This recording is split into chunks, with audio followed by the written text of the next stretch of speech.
it's intriguing, but there's this comedic streak through it. Like it never stays in one lane for too long. And I think especially when you're just counting on the ears, that's really important. Well, I gotta say, Unlicensed, I before this interview had not hooked into it, and now I am hooked into it, and I love it. It's such intriguing, gripping series, but also has a really interesting, humorous streak to it. It's obviously not your first time working with Night Vale. This is, your I think your third project, second project, and I'm curious, first and foremost, what it is you find about that company in particular that keeps drawing you back in. Oh man. They're so cool. They're awesome. They think outside the box. And I met, Meg, Joseph, and Jeffrey when I was like 20. And so it was at this time where I was meeting this interesting, eclectic, eccentric group of artists from New York who were doing a project that was unlike anything I had heard or seen. It took so many risks, and they were just having a good time. So they were the first group where I really saw like, oh wow, like it doesn't have to be so structured, or there's not just like the A to B. You can really bet the whole thing on yourself. And that can work, especially if you surround yourself with people who understand what it is, the art form you're trying to get into the world. So that's what I loved about them. And that's, I just DM'd Joseph until he would let me be a guest on one of the LA shows at and then I just, was like, please let me stay, let me hang out. And they were nice enough to let me be around. And then I just couldn't believe when they asked me, they're like, we have this idea, this idea for a California-based, investigative series, would that, be interesting to you? And I was like, of course I would. Anything y'all bring me, I'm going to want to do, because I love what y'all make. I love that, like you said, it's intriguing, but there's this comedic streak through it. Like it never stays in one lane for too long. And I think especially when you're just counting on the ears, that's really important. So of course, whatever they wanted me to do, and that it was something, so tailor made. I was it. How can you not be flattered? And I hope I hope people love this season. I hope they love season 2, because I had a really great time doing it. I love that for you. And so before we dive into season 2, one thing I did want to ask as well is how much you found that you've had sort of a collaboration with them to infuse yourself into the character as much as their vision for the character in the script writing. They did that. The only ways I gave anything to that process was just being around and not being quiet, right? Like just being a motor mouth, because there are moments when parts of Molly Quinn will shine through Molly Hatch, but I only ever see those once they're given to me in script form. So it's more me, just like, looking at something, reading it, and then going, oh wow, I guess I remember I did say that thing, and they've taken that. Like, it's great for the character. It's really good, but it's almost like someone seeing me better than I can see myself. That's awesome. I mean, that's fun. That's fun though. That's a sign of a good creative partner, in my opinion, is that they can recognize ways to incorporate the real you into, at least if it's a heroic character. If it's a villainous character, then maybe a discussion needs to be had. Yeah, they're trying to tell me through script writing that maybe there are some things I should work on. Yeah. Exactly. But in the case of Molly Hatch, I think they're trying to show their appreciation. So coming into season 2, what was your first reaction, not only when you heard that season 2 was coming, but then when you saw the very first script for this season? Oh man. Well, I was I was so excited when we got renewed for a 2-season pickup, when we got 2 and 3, because I really love this show and I really try to put my whole heart into it. And when I got the scripts for season 2, something really fun about it that kind of caught me by surprise was we experienced Molly Hatch in a budding romance and figuring out a way that this divorced, young, sober person would connect with another human while in her work, which gets tricky. And how would she reconnect with another person? Was really fun. And it turned out to be like very sweet and also like cutely embarrassing at times. You know what I mean? So that fumbling, that realness was really exciting to play with this time. But it has been very funny too, because like whenever it comes out, I listen to it again. So when my husband and I are like driving places, we're listening to season 2 of Unlicensed. And so right now, I think we're on like episode like 3 or 4. The character has been introduced. His name is Jamie. And it's starting to happen. And I'm getting like a little like blushy looking at my husband being like, why did I want to listen to this in the car? But I guess that means that it sounds authentic. There you go. That's the way to look at it. Is you're hearing Molly be Molly, and it's working. it's delivering the emotions it's supposed to, right? Absolutely.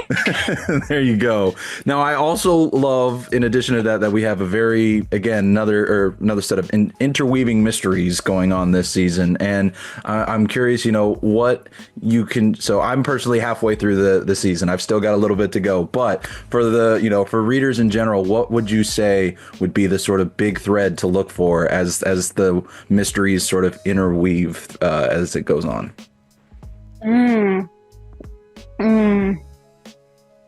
Oh goodness. What would it be?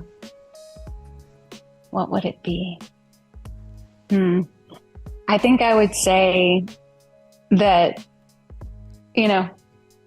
not everything is as it seems. When you be cautious, be cautious of any times that feel like too much of a break. Yeah, I think that's what I would say. Okay. I like that little tease. I mean, this is a show that is easy to spoil if you're not careful. So I think you and we have a season 3. There's a lot more road here. I love that you have a season 3 already, and so I'm curious, because I remember reading some rumblings of that online, and so how far along are you guys in doing that? Are you already recording, or is it still in the writing process? Where's that at? We're in the recording process right now, so it's been fun to jump right into it and read scripts and get to hear Louisa again as Lou, which is just, I think she just has my favorite voice. I absolutely love her voice, and I love the difference when you switch between Lou and myself. I guess those guys over at Night Vale know what they're doing. That they do. There's such a great rhythm and pacing to these episodes when it switches between your voices that really just sort of keeps me invested as I'm listening. That's awesome. Love hearing that. So in talking about Lou, actually, that is something I've always been curious about when it comes to audio recording, because group recordings don't really happen anymore, and with podcasts or audio dramas in particular, you're really having to go off of your imagination. And so, what do you find as sort of the big keys for you in really making sure that you're feeling fully immersed in the character and the world and in each scene when you are doing these recordings? That's a great question. Having an overactive imagination helps. So that's kind of a prerequisite I would suggest for the job. And you know, I always try to familiarize myself with the material before I get in there, but not too much, because, you know, we have an excellent, Carlin, our director, is incredible and has really great ideas. And, you know, while I'm recording, I have Carlin in my ear and Joseph, Jeffrey, Meg, and I want to be able to take in any input they have, because what's fun about this is the collaborative experience of, you know, creating art together. So it's that perfect line of being ready, knowing where the story is going, but not being so set in my ways that I can't, you know, get notes on the fly. And then once you're in the booth, yeah, just really letting, like, I just let my imagination completely take over the space. So if anything, when I do get a note or anything, if I ever, because I'm sure once or twice I've seemed a little miffed, it's only because I feel like, you know, I'm no longer on Citrus Avenue. You know, I'm not in my car staking out, Kegel Canyon. Because that's just, the writing is so great that it just immediately creates that picture. I can imagine. I mean, again, just listening to the words, the way they describe you or Lou or whoever is narrating them just describes them. I'm like, wow, I feel like I'm right there along with them. So I'm sure that imagination helps. I am curious, though, because you have also been on blockbuster productions where obviously so much of that is using your imagination as you see green screens or whatnot. What do you find to be, from an acting perspective, more of a challenge, the audio side of things or the, you know, big blockbuster productions?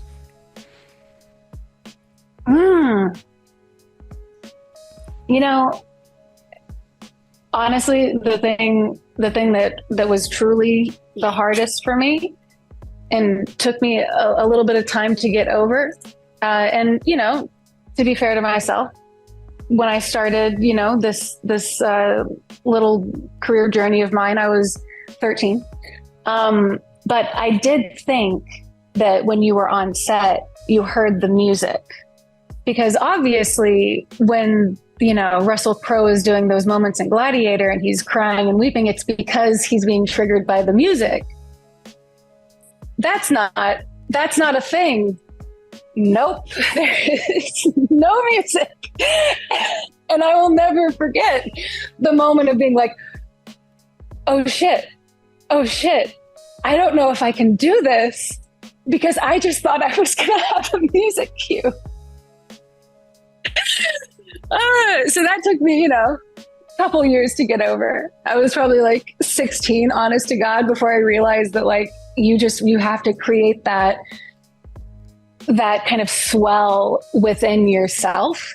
And that lesson has carried me. So no matter if I'm just like in a booth or I'm on a green screen or it's a fully, you know, fabricated set, I'm all right. Because no matter what, in all of those environments, you're being distracted, you know, because getting in the moment when you have, you know, sometimes up to 100 people around you and cameras and everything else, being able to block that out, you know, that's more a thing that I really admire in other actors who, you know, have really done that. I haven't had as much experience with green screen and things like that. I've visited really big sets, but then, you know, like on like James Gunn sets, like they're all done.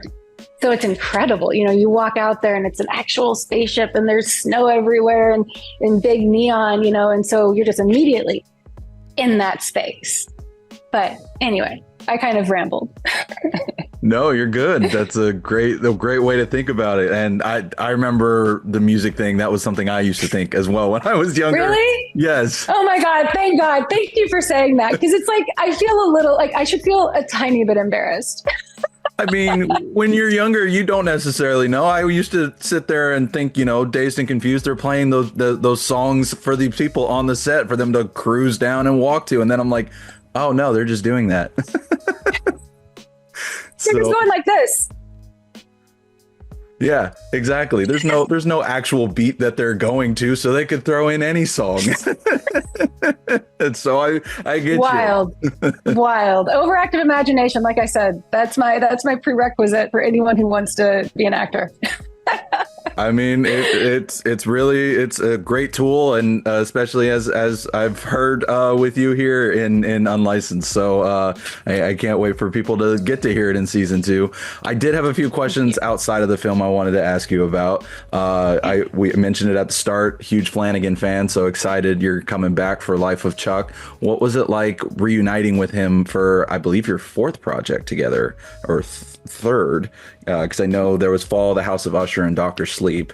That's right. Yeah. And then, so yeah, oh man. Well, I can say, when Mike called me, and asked if I would be a part of the ensemble, I just immediately said yes. I was like, of course. Like the film means a lot to him. It's near and dear to his heart. And as a friend, I knew that, and so when he called and asked if I'd be a part of it, like, it was really humbling, because it's not just a movie. It's a piece of art. He painted it, his camera, him and Eben Volter, they created, to me, one of my favorite films. I'm lucky enough to have got to see it, and obviously it had the TIFF experience that it did as the People's Choice winner. So I'm so glad that other people are connecting to the movie, because it meant that much and more to Mike and to all of us that they got to be a part of it. It's bigger than us. I love that though, because I mean I feel like that's one of the reasons I love Mike so much, is just he looks at everything as it being a passion project, and absolutely that's how you want creatives to be, is you want them to have that full passion into whatever they're doing. So I'm excited for when I can finally see it. I was not there at TIFF, unfortunately, so I am soon, next year, mid next year. Yeah, it's coming. I'm waiting with bated breath. So you mentioned working on James' sets, by the way, and I love that he also officiated for you and your husband. So obviously James is right now busy launching the DC universe, which means there are a wide range of opportunities for you to possibly join in that world. I'm curious, first and foremost, are you interested in taking part in that, especially after you had your experience with Guardians with him? Oh, of course. Again, dude, I am a nerd getting to do what I always wanted to do, right? All of these experiences are exciting to me. This is it. I love to watch movies, and I like to be in that. I get to do that is still it's still shocking to me. So of course, to be in the DC, of course. James is the best, and I love what he's doing over there. And I love watching the people that we know that are involved as actors on those shows, and just people that we admire. I feel like the performances that have started to come out have all been a home run. Speaking of which, I'm really excited for the next season of Peacemaker. That's one of my absolute favorite shows, and I cannot wait to see it. I am so excited. Do you like the show? Oh, I adore it. I was in my mind, as you were talking about performances, I was thinking about how he brought out a fantastic performance from Cena, who everybody just thinks is an action star. I'm like, no, he's a good actor. Yeah, he's incredible. And also super nice. Just the nicest. I 100% believe that. I've interviewed him once. Obviously, it's a junket, so 2 minutes hard to gauge, but I could still tell. I was like, nah, he's a good guy. So I love that. So now, with that said, have you actually had any talks with James about trying to jump into that universe yet? No, not at all. Not at all. No. I think everyone is very busy. But I'm incredibly flattered that you would ask. I mean, like I said, there's so many options for you to take part in. I can't see why. Maybe you and him have worked together quite a bit. You're staying in each other's lives. You never know. And hey, now we actually have a crossover. We got James and Mike working together on Clayface. So Hey, that's going to be another cool one. That's going to be cool. That's the collab that I'm looking forward to seeing. That's the one. I think that's going to be mind blowing.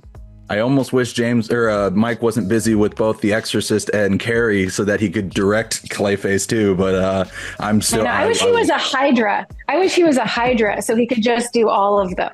You know? Yeah. Why not? I mean, he's already so good at multitasking. I could see it. I could see it happening. Just grow a couple additional, heads. We'll have to pitch this to him. We'll see how it happens. Yeah. So for my very final question, then I don't mean to keep harping on DC, but I would love to know, if you had your choice of who you'd want to play in that world, who would you like to take on? Bro, I don't know enough. Who do you think? Who should I look into? So one character I've always felt doesn't get enough love is Zatanna, and I think you could play that character pretty darn well. All right. I'm gonna look into it. I appreciate it. I need some guidance in the space, so I'll look into it. There you go. Well, in the meantime, we at least have Unlicensed season 2 coming up. And again, I can't wait to finish it. I was catching up on season 1 and then season 2 before this interview. So I got to go back and finish season 2 now. But thank you so much for listening to it. Thank you. I'm really glad that you're enjoying the show. Absolutely. I wouldn't come in here to talk to you if not knowing about what I'm talking about. It seems kind of rude to do, but no, I do. I'm truly hooked, and I can't wait to then hear about season 3 in the near future. Hey, well, when you want to talk about it, you know where to find me. I do. I know who to email. We'll get it all set up, and and who knows? Maybe by that time, you and James will have talked. I love your persistence. I can't wait. You know what? We'll cross our fingers. We got the fingers crossed. Well, I hope you have a great rest of your day, and happy holidays as well, Molly. Hey, you too. Thank you.